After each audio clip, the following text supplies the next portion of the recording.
Tuesday evenings at Romano's had been our tradition for 15 years. Same corner table, same red checkered tablecloth, same garlic bread that Linda always said was too buttery, but ate anyway. I pushed through the glass door at exactly 6:30, nodding to Tony behind the bar, breathing in that familiar mix of oregano and old wood that made the place feel like home. That's when I saw them. Linda sat at our table, leaning forward with that laugh I hadn't heard in months. Across from her, Rick Patterson held her hand like it belonged to him, his thumb tracing circles on her wedding ring. The same ring I'd saved 3 months' wages to buy back in 1983. I stood there in the doorway, car keys still in my hand, watching my wife of 40 years gaze at my business partner like he'd hung the moon. But that was only the beginning. The hostess started toward me with menus, but I waved her off. My legs moved on their own, carrying me past the other diners who were starting to notice the show. Romano's wasn't a big place, maybe 20 tables, and sound carried. "Harold!" Linda's face went white as fresh paint. She jerked her hand back so fast she knocked over the salt shaker. Rick leaned back in his chair, cool as January morning. "Hey there, partner. Didn't expect to see you tonight." "Tuesday's our night," I said, my voice sounding strange in my own ears.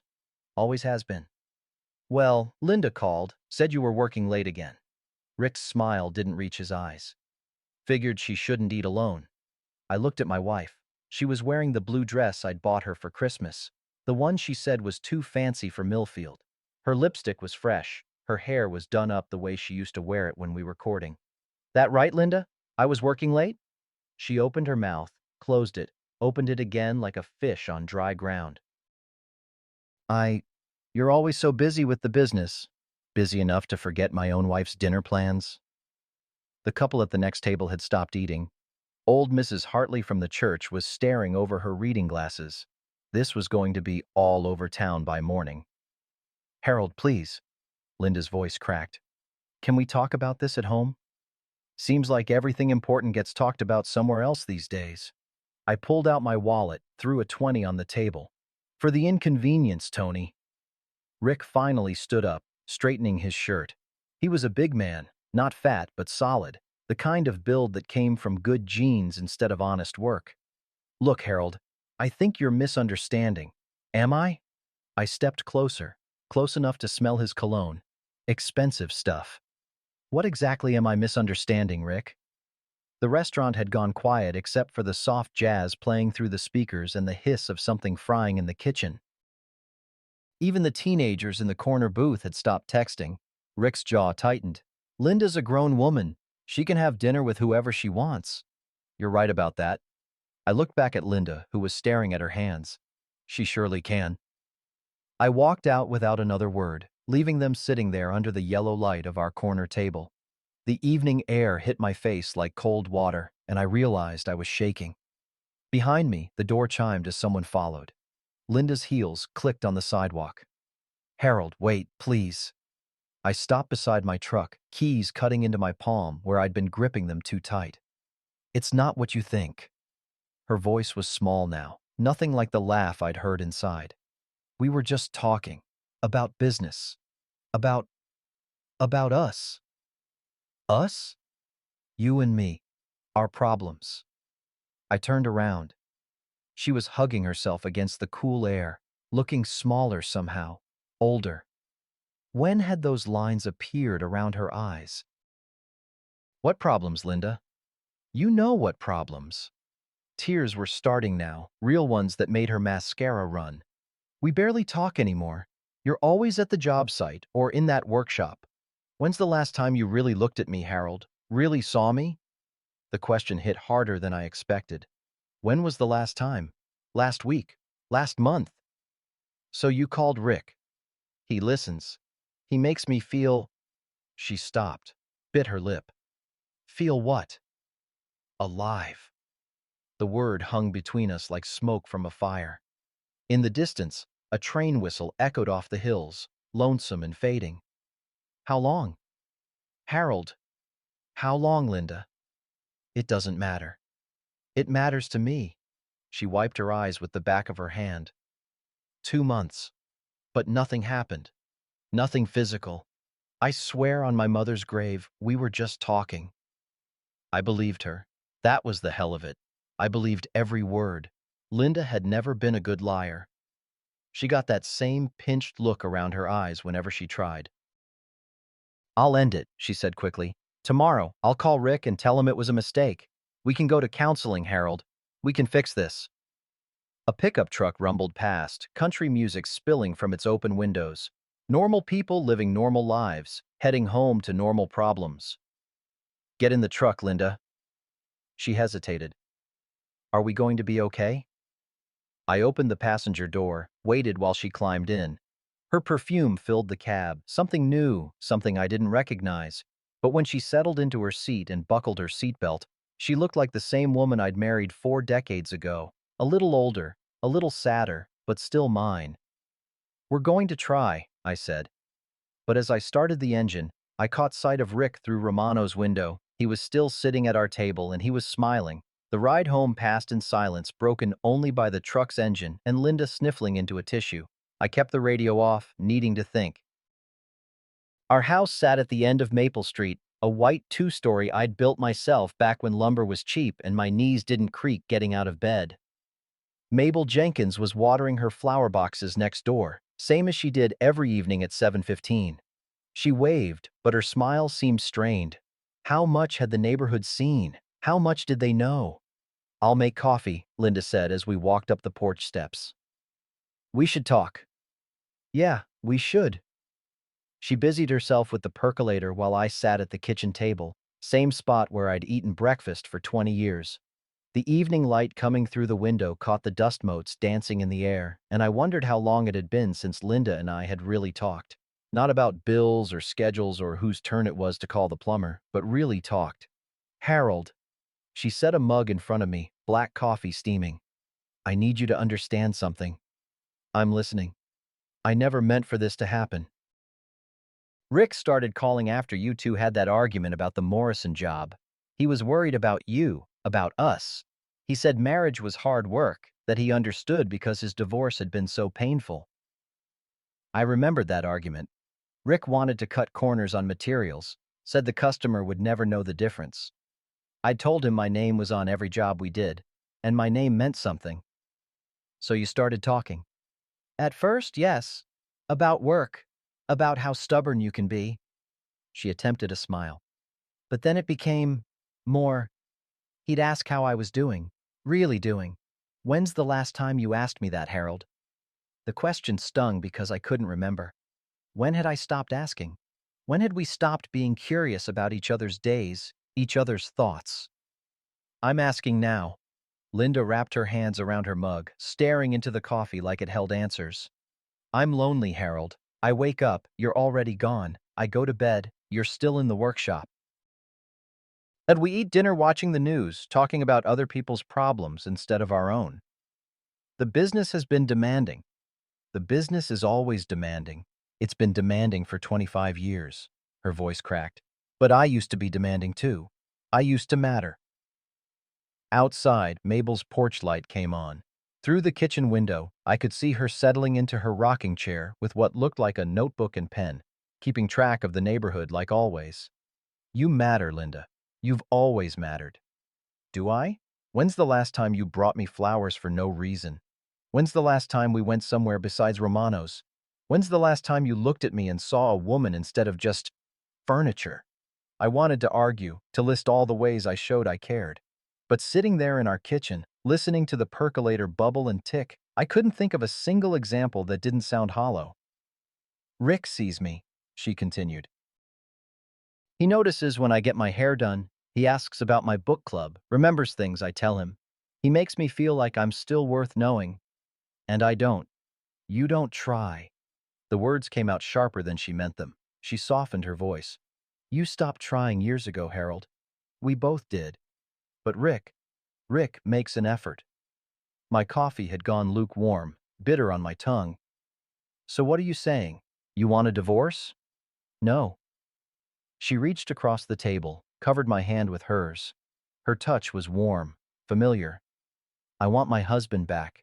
The man who used to surprise me, who used to make me laugh.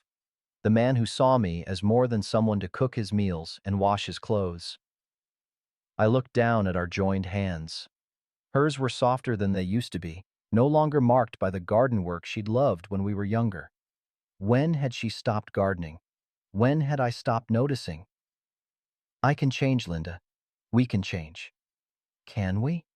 She squeezed my fingers. Because I'm scared, Harold. I'm scared we've gone too far, grown too far apart.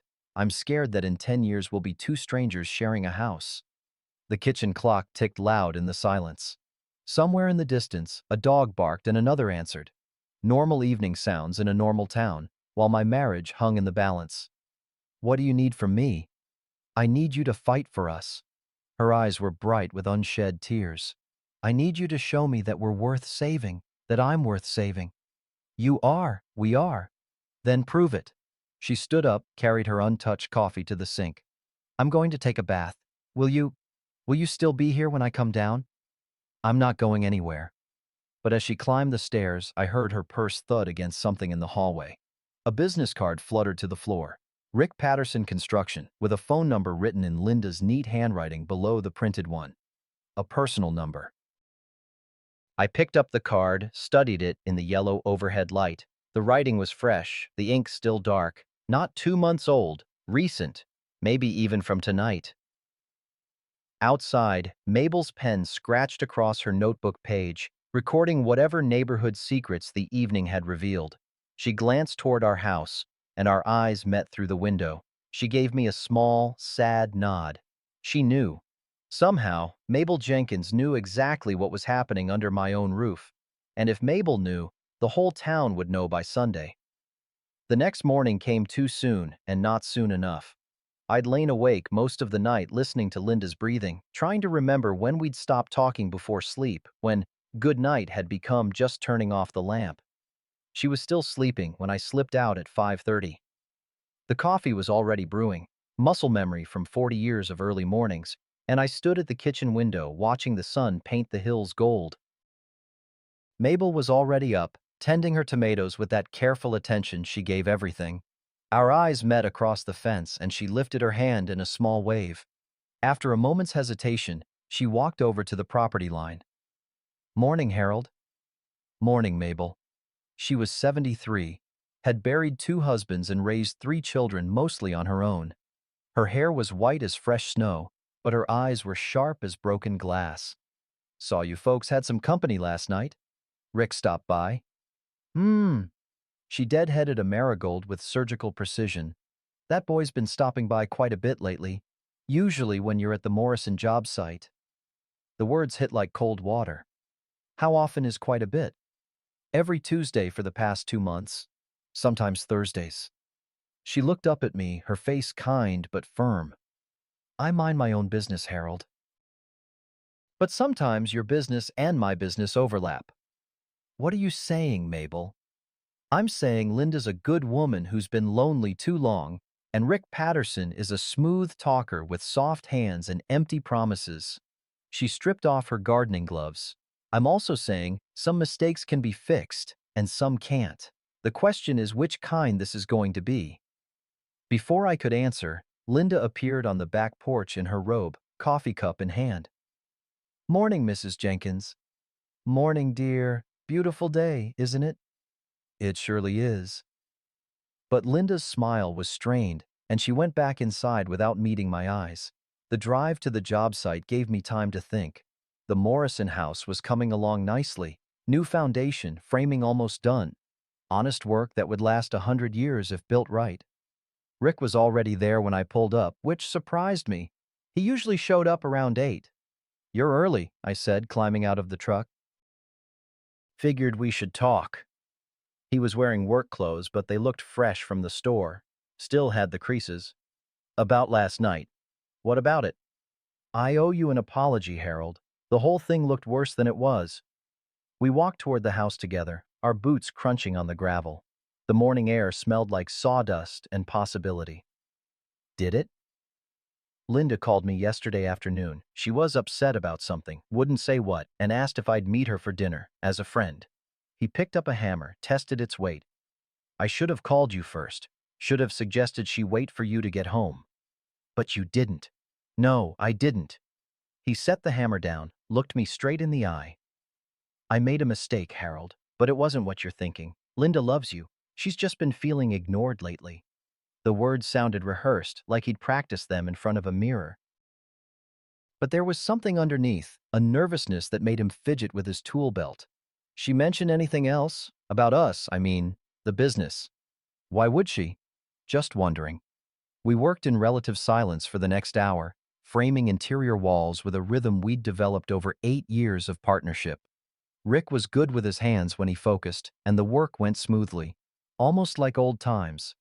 Harold, he straightened up, wiping sweat from his forehead. I've been thinking about what happened. Maybe it would be better if I stepped back from the friendship with Linda. Give you two some space to work things out. You think that's necessary? I think it's right. He nodded toward the house. You built something here, something solid. I wouldn't want to be the reason it falls down. For the first time since last night, I felt something loosen in my chest. Maybe Linda was right. Maybe this could be fixed. Maybe Rick was just a lonely man who'd gotten too close to another lonely person, and maybe they'd both realized their mistake before it went too far. I appreciate that, Rick. We're partners, Harold. Partners look out for each other. By lunch, we'd finished the interior framing ahead of schedule. Rick suggested we knock off early, said he had some paperwork to catch up on at the office.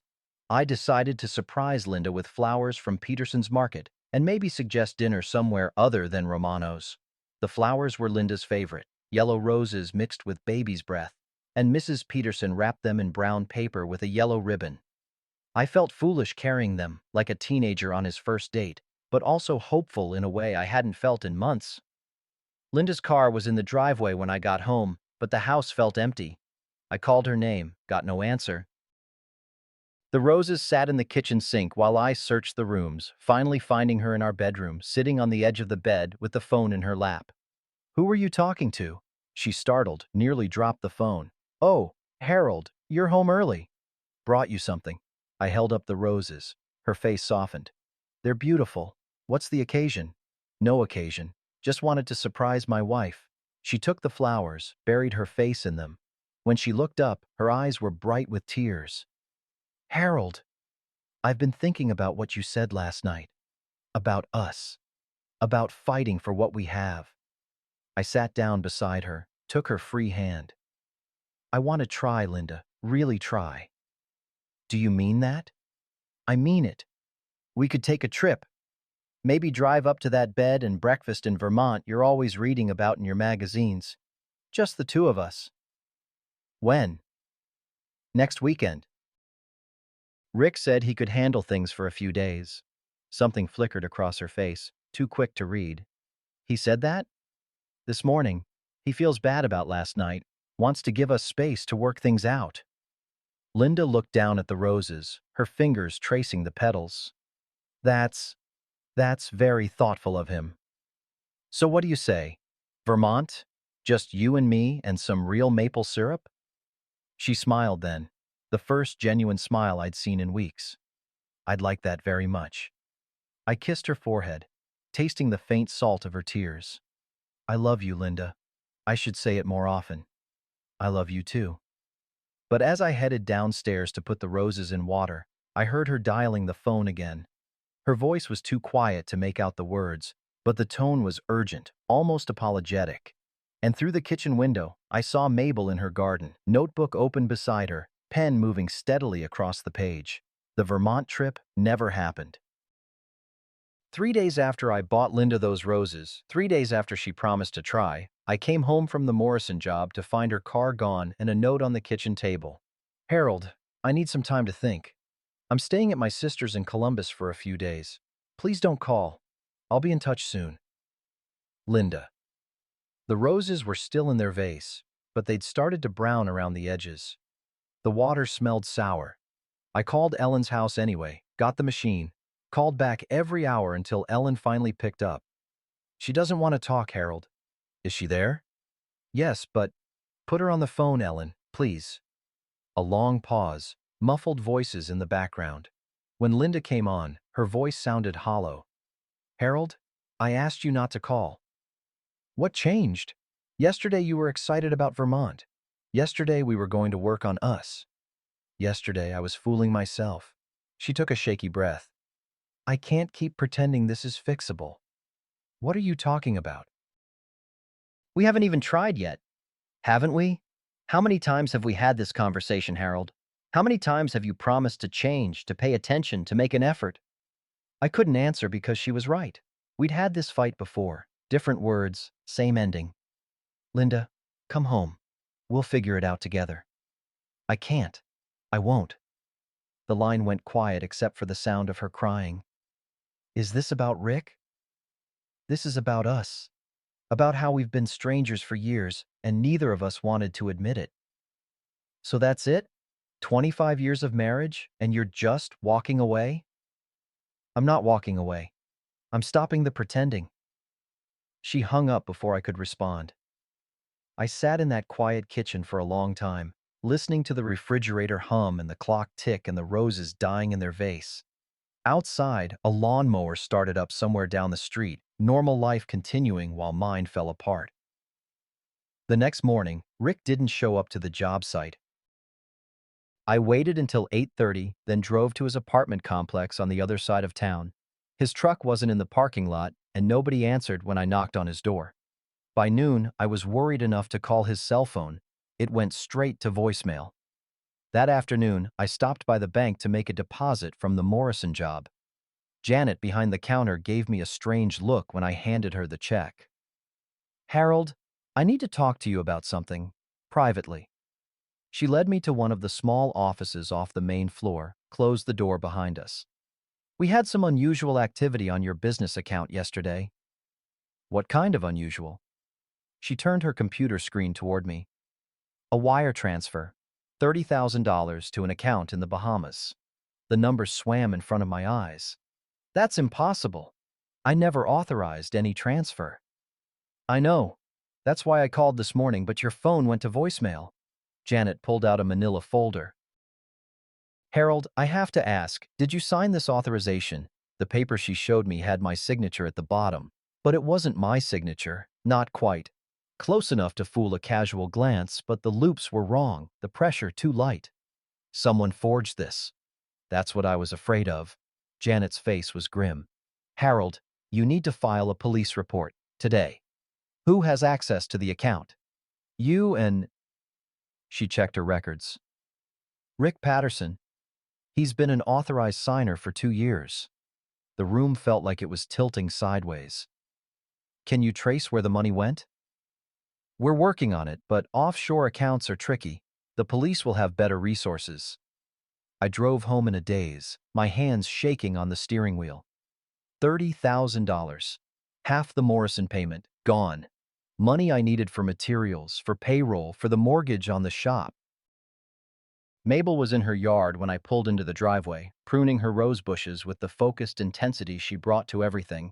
She looked up when my truck door slammed harder than intended. Trouble, Harold. You could say that. She set down her shears, walked over to the fence. Anything I can help with? Not unless you know a good lawyer. Her expression sharpened. What kind of lawyer? The kind that deals with theft and divorce. Mabel was quiet for a long moment, studying my face. Come inside. I'll make coffee. Her kitchen smelled like cinnamon and old memories. The walls were covered with photographs. Her children, grandchildren, the 2 husbands she'd buried. A life fully lived, fully documented. How long have you known? I asked as she poured the coffee. About Linda and Rick. Since the beginning. She set a cup in front of me, added cream without asking how I liked it. About the money. I suspected yesterday when I saw Rick loading suitcases into his truck. You saw him leaving? Around noon. Looked like a man with somewhere urgent to be. She sat down across from me. Harold, there's something else. Something I should have told you sooner. My stomach dropped. What? Linda wasn't just having dinner with Rick. She's been meeting him twice a week for 2 months. Different places. The diner on Route 9, that new place in Millerville. Sometimes they'd park down by the reservoir. How do you know all this? Mabel smiled sadly. 73 years old. And people think I don't notice things. But I notice everything, Harold. It's what keeps me connected to the world. She got up, went to a drawer by the window, pulled out a composition notebook. I started writing things down when I realized what was happening. Dates, times, license plates. Figured somebody might need the information someday. The notebook was filled with Mabel's neat handwriting. Page after page of observations, times, details. A complete record of my wife's affair and my partner's betrayal. Why didn't you tell me? Would you have believed me? Or would you have thought I was a meddlesome old woman sticking her nose where it didn't belong? She was right. I would have defended Linda, made excuses for Rick. I would have shot the messenger rather than face the message. What am I going to do, Mabel? You're going to fight back. You're going to file that police report, hire that lawyer, and show those two that Harold Mitchell isn't as easy to fool as they thought. With what money? Rick cleaned out the business account. With whatever it takes. She reached across the table, covered my hand with hers. Her fingers were warm, steady. Harold, I've lived long enough to learn that sometimes life kicks you in the teeth for no good reason. The question isn't why it happens, it's what you do after it happens. I don't know if I have any fight left in me. Yes, you do. It's just buried under hurt and shock right now, but it's there. She squeezed my hand. And you're not alone in this. Not as alone as you think. As if to prove her point, a car pulled into my driveway. A car I hadn't seen in over 2 years. My son Danny got out, looked toward Mabel's kitchen window, and waved. Danny stood in Mabel's doorway looking uncomfortable, his hands shoved deep in his jacket pockets. He'd filled out since I'd seen him last, broader in the shoulders, more confident in how he carried himself. But his eyes still held that guarded look he'd gotten after high school, when everything I said seemed to be the wrong thing. Dad? Son. Mabel cleared her throat. I'll give you two some privacy. Danny, there's fresh coffee if you want it. She disappeared into her living room, but I could hear her moving around, probably straightening things that were already straight, giving us space but staying close enough to help if things went sideways. How'd you know to come? I asked. Ellen called me. Said Aunt Linda was staying with them, crying about you and some business partner.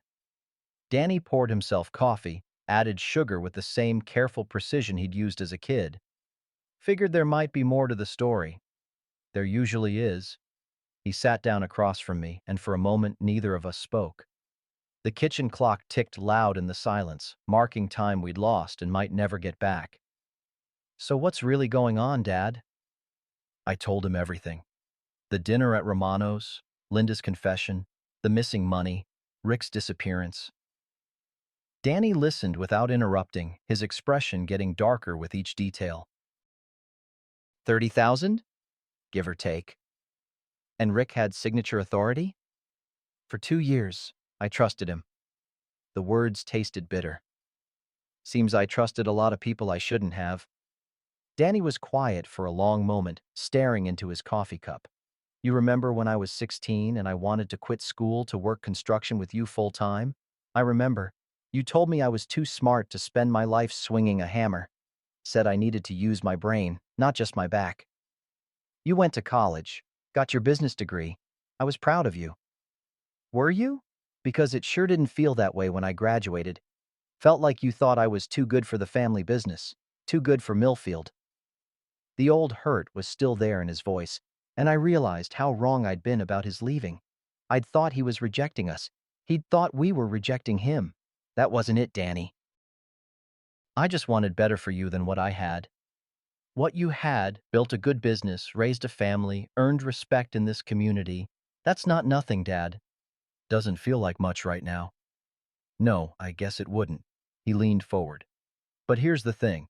I work for a financial consulting firm in Chicago. We specialize in fraud investigation and recovery. And what Rick did? It's sloppy, traceable, and stupid. Something sparked in my chest. You think we can get the money back? I think we can try. But I'll need access to all your business records, bank statements, anything that shows the partnership agreement and Rick's access to funds. Most of that's at the office. Then let's go get it. The drive to Patterson Mitchell Construction took 15 minutes through town. Danny looked out the window at the familiar streets, the businesses that had been there since he was a kid. Place doesn't change much, does it? Some things do. Some things don't. The office was a converted house on Elm Street, close enough to Main Street for foot traffic, but cheap enough that we could afford it. Rick's desk was cleaned out, but the filing cabinets were still locked. It took me a few tries to remember the combination. Here, I pulled out folders of bank statements, contracts, partnership agreements. Everything's in here somewhere. Danny spread the papers across the conference table, his movements quick and efficient. Within minutes, he'd sorted everything into neat piles. Okay, here's what I'm seeing. He pointed to a series of bank statements.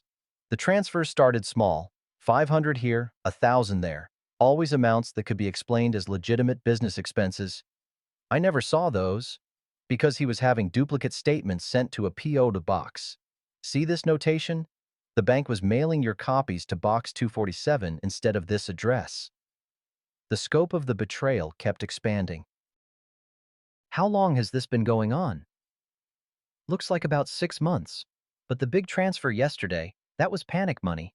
Something spooked him. My conversation with Linda about Vermont, she must have told him we were going to work things out. Danny nodded. He knew his time was running out, so he grabbed what he could and ran. I slumped into my chair, feeling every one of my 63 years. Your mother's gone, my business partner cleaned me out, and half the town probably thinks I'm a fool who can't keep his wife or his money safe. Dad, Danny's voice was sharp. Look at me. I raised my eyes. You're not the fool here. Rick is. He left a paper trail a blind man could follow, and he picked the wrong guy to steal from. Danny's smile reminded me of Linda when she was young, before life wore down her edges. You raised a son who knows how to track money, and you've got a neighbor who documents everything. Rick Patterson just made the biggest mistake of his life. What do you mean? I mean we're going to find him, get your money back, and make sure he can't do this to anyone else. Danny started gathering the papers. But first we need to file a police report and freeze any remaining accounts. Then I'm going to make some calls to colleagues who specialize in offshore recovery. Danny, I can't pay you for this kind of work. Did I ask for payment? His voice softened. Dad, I've got vacation time saved up and Chicago will be there when this is done. But right now, my family needs help. Family. When was the last time he'd called us that? Why are you doing this? After the way things ended between us.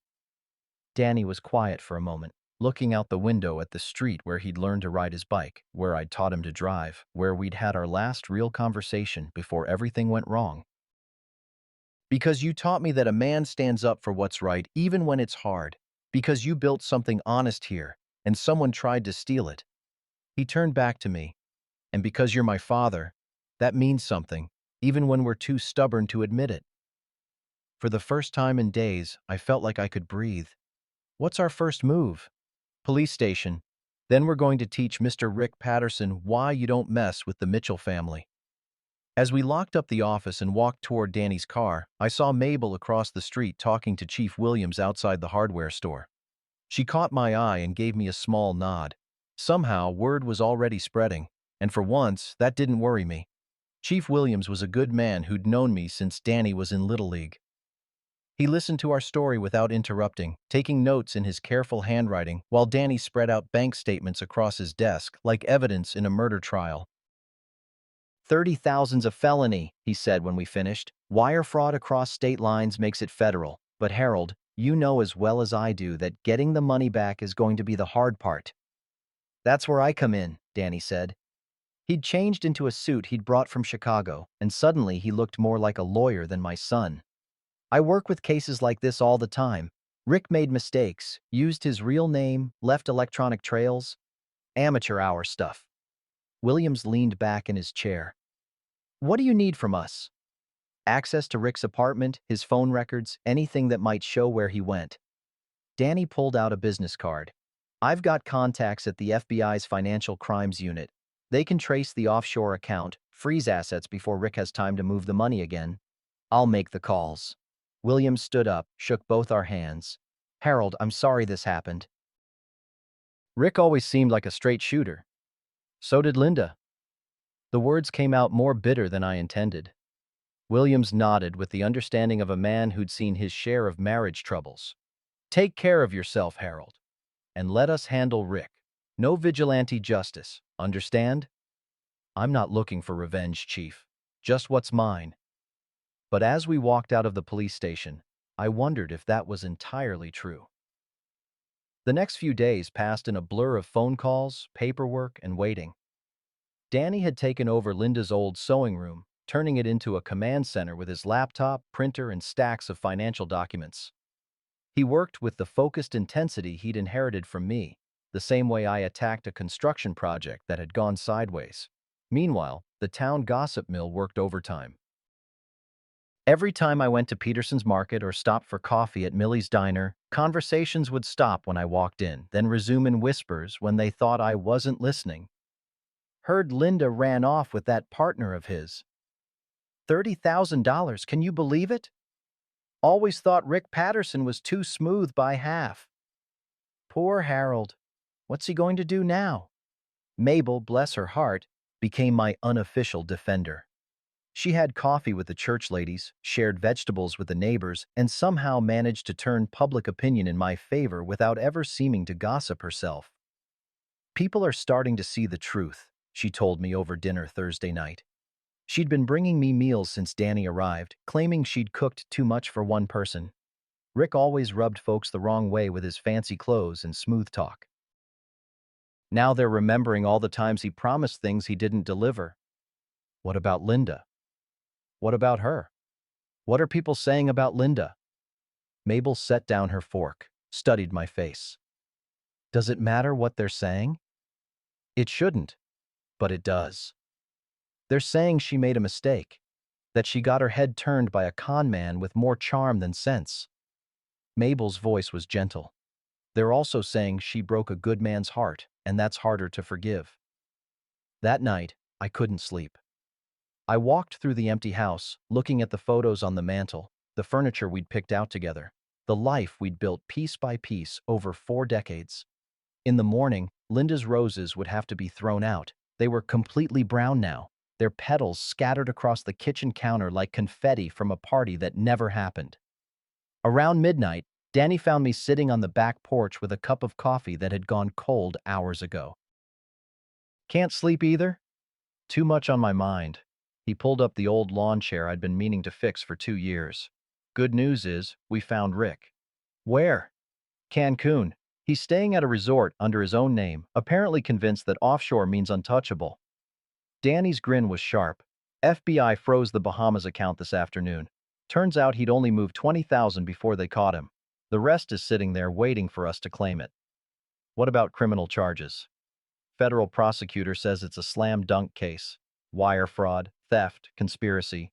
Rick's looking at 5 to 10 years if he fights it, maybe 3 with a plea deal. I should have felt satisfaction, but all I felt was tired. When do we get the money back? Could be months. Federal bureaucracy moves slow. Danny leaned forward. But Dad, there's something else. Something I didn't want to tell you until I was sure. The tone in his voice made me look up. What? Rick didn't just steal from you. He's been running a similar scam on 3 other small construction companies in Ohio. Same pattern, become a trusted partner, gain access to accounts, then disappear with whatever he could grab. Jesus. Gets worse. 2 of those companies went bankrupt.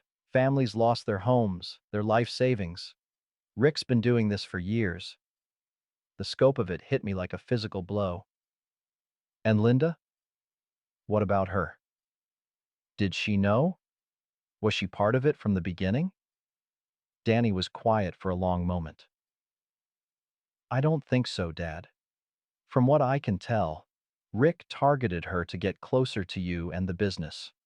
She was a means to an end, not a partner. That almost makes it worse. Why? Because it means she threw away our marriage for a man who was using her, and she was too blind to see it. A car turned onto our street, headlights sweeping across the yard before continuing past. Normal people heading home to normal lives, while mine got turned inside out. Have you talked to her? Danny asked. Not since she left. Maybe you should. And say what? That I forgive her? That I understand why she chose a con man over her husband of 40 years? Maybe just that you're sorry it came to this. I looked at my son, this man I'd raised but barely knew anymore. When did you get so wise? Had a good teacher, even if I was too stupid to appreciate it at the time. We sat in comfortable silence for a while, listening to the night sounds of a small town settling into sleep. Somewhere in the distance, a train whistle echoed off the hills. Danny, what if we get the money back and Rick goes to jail, and I'm still sitting here alone in this house? Then you figure out what comes next. But you don't have to figure it out tonight. The next morning brought news that changed everything. Chief Williams called just after 7, his voice tight with urgency. Harold, we've got a problem. Rick's back. Back? I thought he was in Cancun. He was, but he flew back yesterday and now he's holed up at the Millfield Inn. Says he wants to make a deal. What kind of deal? He'll return the money in exchange for you not pressing charges. Says he's got information about Linda that you might not want made public. The coffee in my mouth turned bitter. What kind of information? He wouldn't say over the phone. But Harold? Williams paused. Be careful. A man with nothing left to lose can be dangerous in ways you don't expect. After I hung up, I sat in the kitchen staring at the dead roses, wondering what secrets Linda had shared with Rick during their months of intimate dinners and whispered conversations, and wondering if I really wanted to know the answers. The Millfield Inn sat on the corner of Main and 3rd, a converted Victorian that had seen better days but still tried to maintain some dignity. Rick's rental car was parked out front, a silver sedan that probably cost more than most folks in town made in 6 months. Danny wanted to come with me, but I said no. This was between Rick and me, man to man, the way these things ought to be settled. I found him in the lobby, sitting in one of those high-backed chairs that made everything feel like a funeral parlor.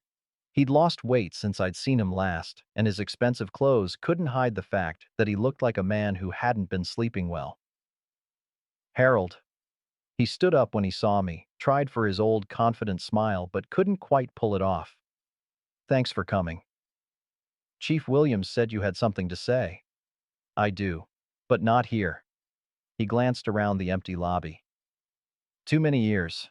Let's take a walk. We headed down Main Street toward the park, past the hardware store and Millie's Diner, and all the places where normal people lived, normal lives. The morning air was crisp, smelling of autumn leaves and wood smoke from somebody's fireplace. You look good, Harold. Better than I expected, considering. Considering what? Considering I took $30,000 and ran off with your wife. The casual way he said it made my hands clench into fists. Linda went to her sister's. She didn't run off with anyone. Rick stopped walking, turned to face me with that same smug expression I'd seen at Romano's. Is that what she told you? That's what happened. Harold, Linda's been in Columbus exactly 1 day out of the past week. The rest of the time she was with me. In Cancun. The words hit like a physical blow, but I kept my voice steady. You're lying. Am I? Rick pulled out his phone, swiped through photos. Here's Linda on the beach. Here she is at dinner Tuesday night. Here's one from yesterday morning, right before I left to come back here. The photos were real. Linda in a white sundress I'd never seen, laughing at something off camera. Linda raising a margarita glass in a toast. Linda looking younger and happier than she had in years.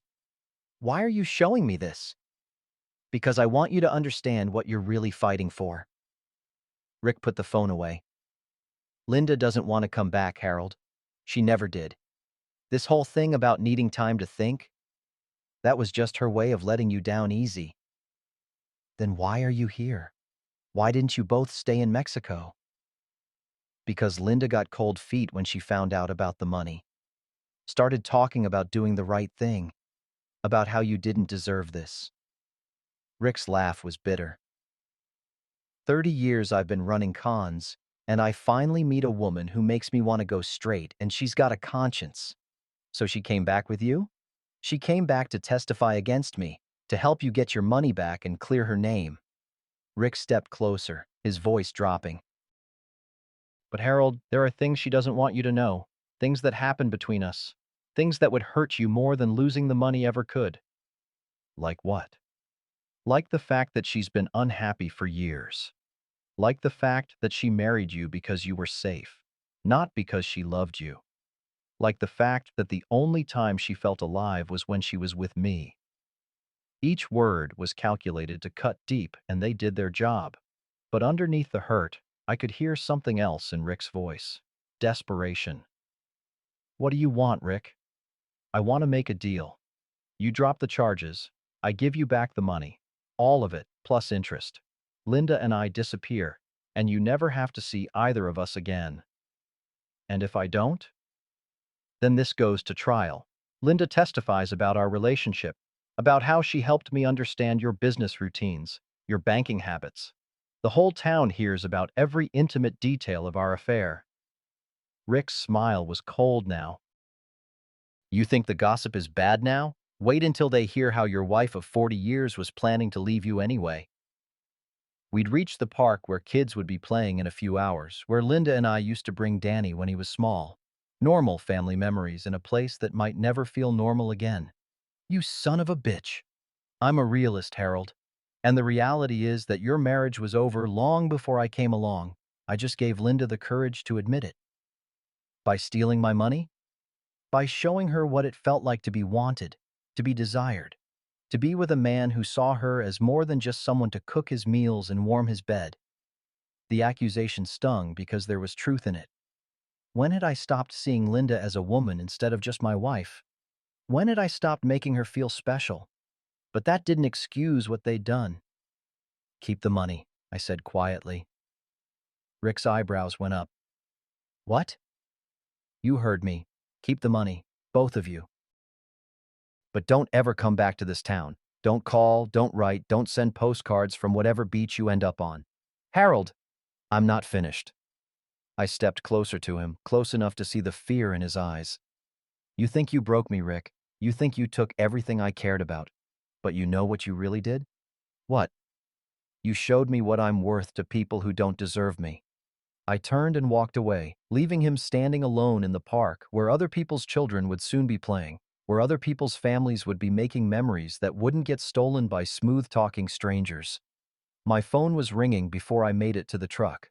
Danny's number. Dad, where are you? The FBI just called. They've got Rick on video withdrawing money in Cancun. They can tie him to the other cases now. This is over. We won. I looked back toward the park, where Rick was still standing, looking smaller somehow in the morning light. Yeah, son. It's over. But as I drove home, I wasn't thinking about Rick or the money or even Linda. I was thinking about Danny's words from the night before. Then you figure out what comes next. For the first time in weeks, that didn't sound like a threat. It sounded like a promise. The call came 3 days later while Danny and I were going over the Morrison job estimates. Chief Williams sounded tired but satisfied. Rick's in federal custody. Picked him up this morning trying to board a flight to Costa Rica. Williams paused. Harold, you need to know. Linda was with him at the airport. I set down my coffee cup carefully, like it was made of spun glass. Was she arrested too? No. She asked to speak with the investigators. Voluntarily turned over her phone, her laptop, everything. Looks like she's willing to cooperate fully. What does that mean? It means the feds have evidence of Rick's other victims, other scams. Linda documented a lot of his conversations, apparently without him knowing. Williams's voice softened. Harold, I think she's trying to make this right.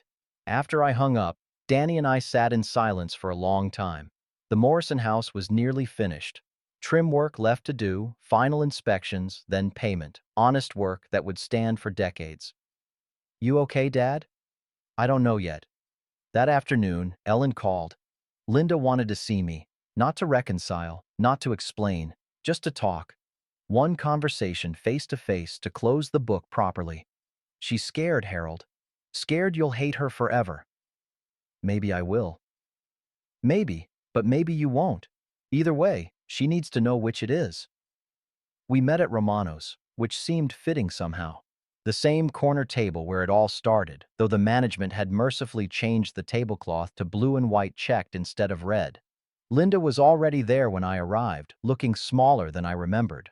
Older. Her hands shook when she lifted her coffee cup. "Thank you for coming.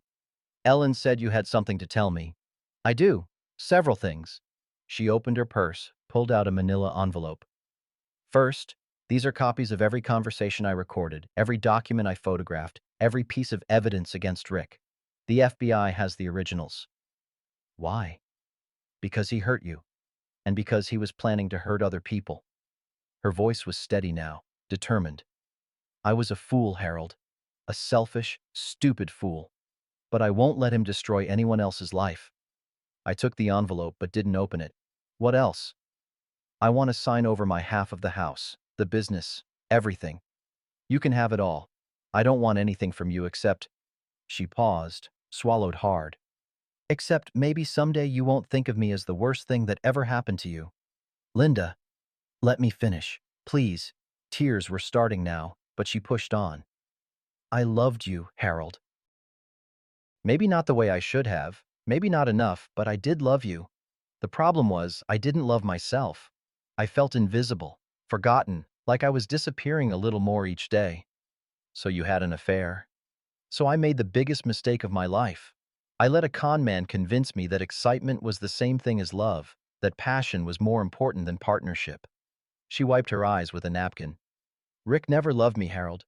He used me to get to you, to understand your routines, your vulnerabilities. I was just another mark." The restaurant hummed with afternoon conversation around us, the familiar sounds of a place where people came to share meals and make memories, where we'd made memories once. "The FBI agent said you've been recording Rick's conversations since the second week in Cancun."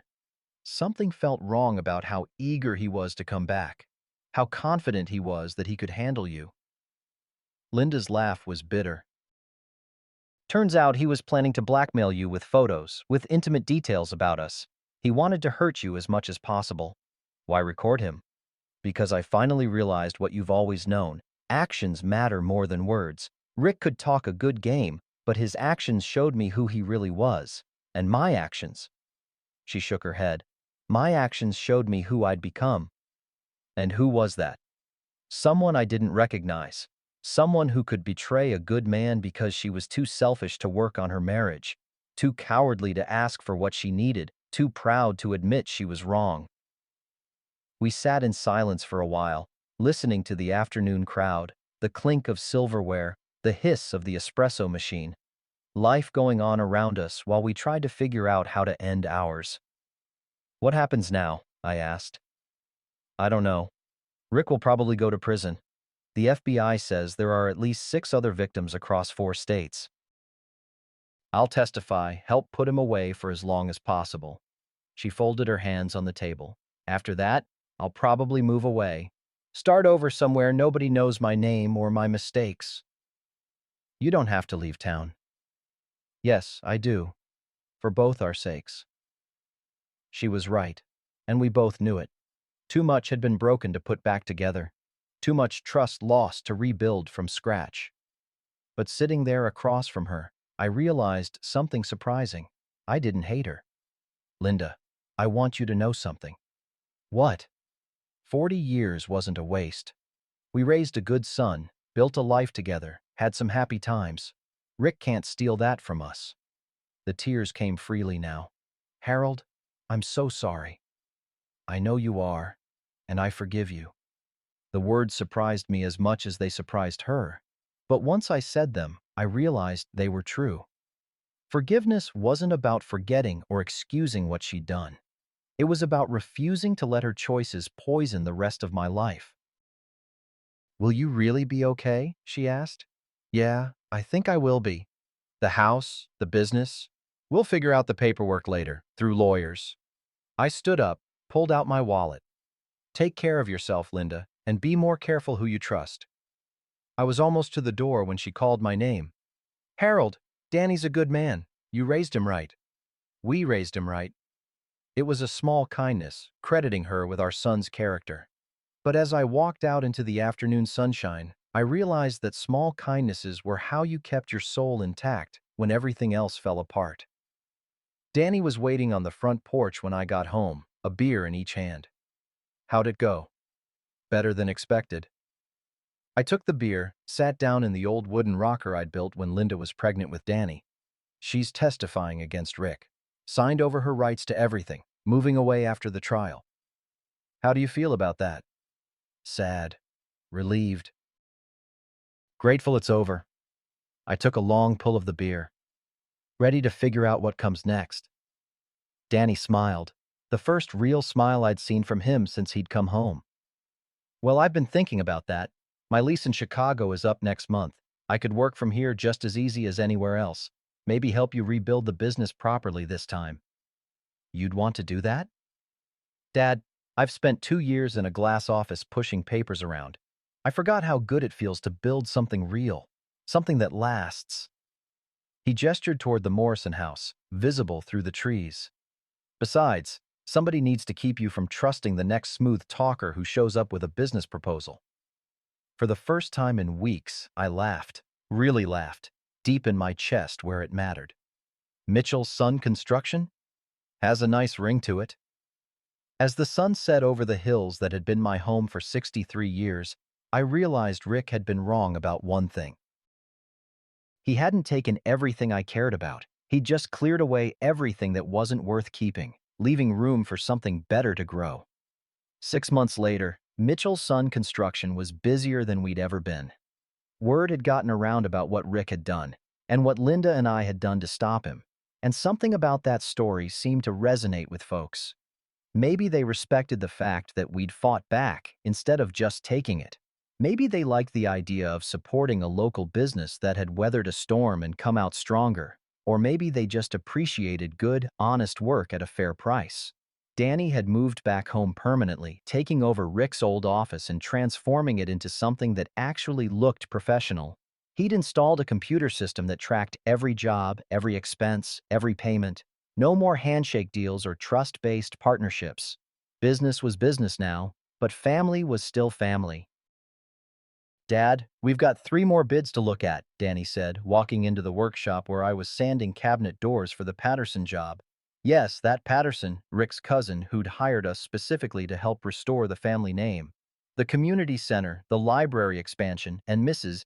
Henderson wants us to build her a new back porch. Mrs. Henderson's 93, and stubborn as a mule, says she's planning to live to 110, and she wants a porch that'll last that long. I smiled, running the sandpaper along the wood grain with the steady rhythm that had anchored my life for 4 decades. Then we'd better build her a good one. The community center job was the big one, 12,000 square feet, modern design, built where Romano's used to be. The restaurant had closed 3 months after Linda and I had our final conversation there. Tony said the place had too many ghosts, too much history. Sometimes a fresh start meant tearing down what came before. You know what I was thinking? Danny said, settling onto a stool beside my workbench. We should hire someone, a third man for the bigger jobs. Got someone in mind? Actually, yeah. Tommy Rodriguez. He got laid off when the furniture plant closed, but he's good with finish work, reliable. Tommy was a good man, raised 4 kids on his own after his wife passed, the kind of person you wanted on your crew, in your community. Set up a meeting. Already did. He's coming by Thursday morning. We worked in comfortable silence for a while, the afternoon light slanting through the workshop windows, dust motes dancing in the golden air. This had always been my sanctuary, the place where rough lumber became something useful, something beautiful, where problems could be solved with patience and the right tools. Dad? Danny's voice was careful, the way it got when he wanted to ask something important. Have you heard from Mom? I set down the sandpaper. Linda had kept her word about moving away. Last I heard, she was in Oregon, working at a small hotel near the coast. Ellen visited her at Christmas, said she seemed quieter but more at peace. Ellen sends updates sometimes, says she's doing okay. Do you miss her? It was a fair question, one I'd asked myself plenty of times over the past 6 months. I miss who we used to be, I said finally. I miss the couple we were when you were small, when everything felt possible. But the people we became toward the end? No, I don't miss that. Danny nodded, understanding in the way that came from living through your own share of disappointments. For what it's worth, I think you did the right thing. Forgiving her, I mean, letting her go. Forgiveness isn't about them, son. It's about you. About not carrying poison around in your heart. Is that why you forgave me? For leaving the way I did? I looked at my son. This man I'd raised but had to learn to know all over again. He'd grown into someone I was genuinely proud of, not just because he was blood, but because of the choices he'd made. There wasn't anything to forgive. You needed to find your own way, make your own mistakes. That's what growing up means. I should have stayed in touch better. Yeah, you should have. But you're here now. That's what matters. The workshop door opened, and Mabel poked her head inside. She was carrying a covered dish, same as she had every Thursday for the past month. Hope you boys are hungry. Made too much pot roast again. It was never too much. She cooked exactly the right amount for 3 people, then pretended it was an accident. Some kindnesses were meant to be seen through, appreciated for what they were. Smells wonderful, Mabel.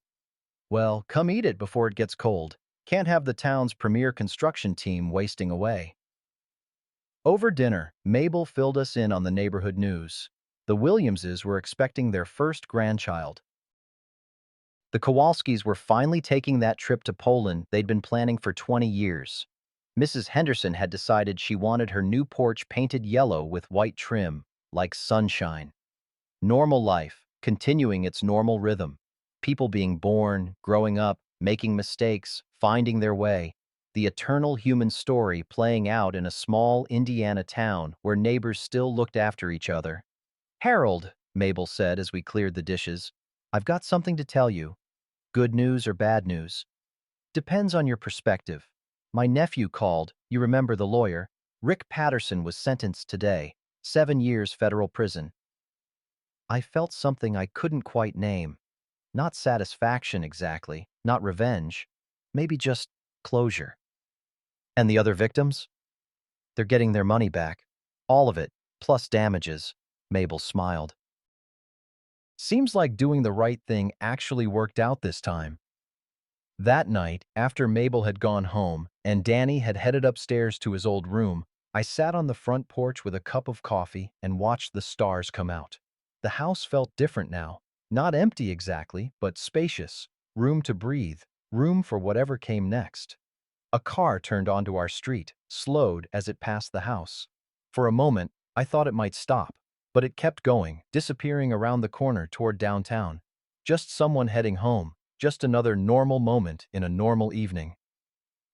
I finished my coffee, locked up the house, and climbed the stairs to bed.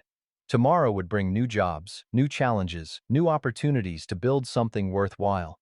For the first time in 40 years, I was looking forward to finding out what that might be.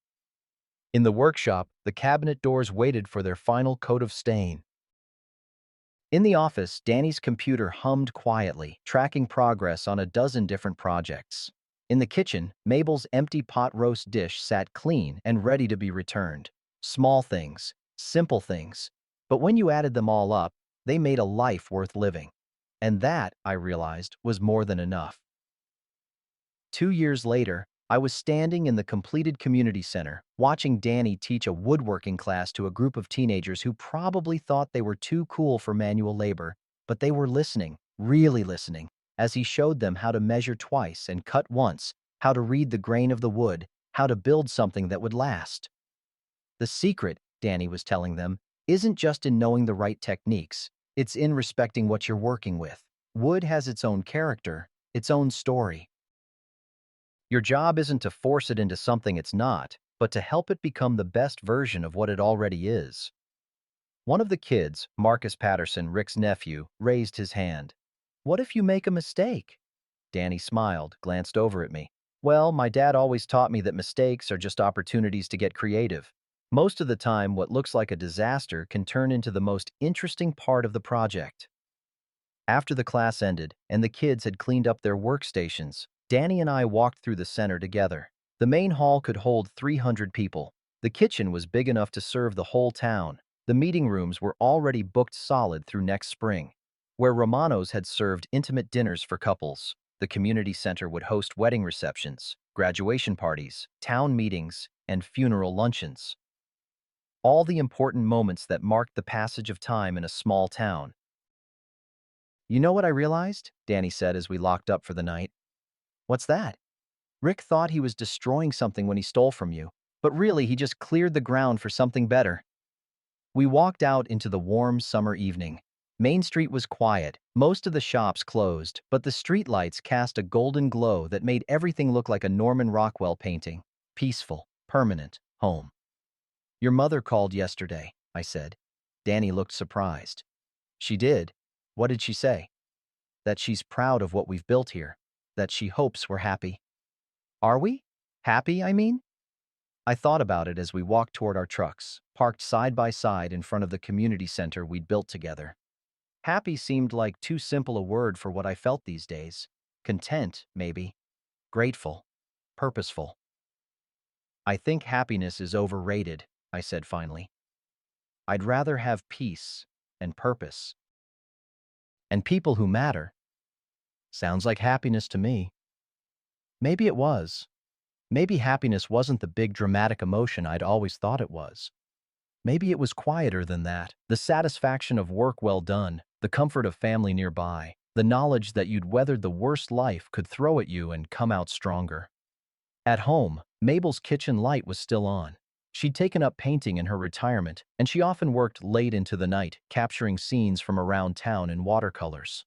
Last week, she'd given me one of her paintings, the old workshop behind our house, sunlight streaming through the windows, tools arranged neat and ready on the workbench. "For the man who builds things that last," she'd written on the back. Inside my house, I made one final cup of coffee for the day and sat at the kitchen table where Linda and I had shared so many meals, so many conversations, so many years. The house held those memories now without the pain that had once accompanied them. Time had a way of softening sharp edges, of helping you remember the good parts without forgetting the lessons the hard parts had taught. Through the window, I could see the community center's lights, still glowing softly in the distance. Tomorrow, Danny and I would start work on the library expansion. Next month, we'd break ground on Mrs. Henderson's yellow porch. She'd made it to 95 and was still planning for the future. The phone rang, startling me out of my thoughts. Danny's voice came through the receiver, excited. "Dad, you're not going to believe this. I just got a call from the State Economic Development Office. They want to feature Mitchell's son in their small business success stories. Seems like our little comeback has caught some attention." "What kind of attention?" "The good kind. The kind that brings more work, more opportunities. The kind that proves good things really do happen to people who don't give up." After I hung up, I sat in the quiet kitchen for a long time, listening to the familiar sounds of the house settling around me. The refrigerator humming, the old clock ticking, the soft whisper of wind through the maple tree outside. 45 years ago, I'd built this house with my own hands, planning to fill it with the life Linda and I would create together. That dream hadn't worked out the way I'd expected. But sitting there in the peaceful darkness, I realized that sometimes the life you don't plan turns out to be exactly the life you need. The coffee was gone, the dishes were clean, and tomorrow would bring new challenges, new opportunities to build something worthwhile. For the first time in longer than I could remember, that felt like enough. More than enough, actually.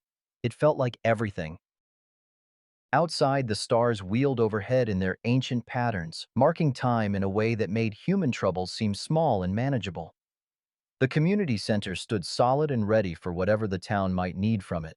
And somewhere in Chicago or Cleveland or God knows where, other small-town builders were probably having their own reckonings with trust and betrayal and the long, slow work of putting a life back together.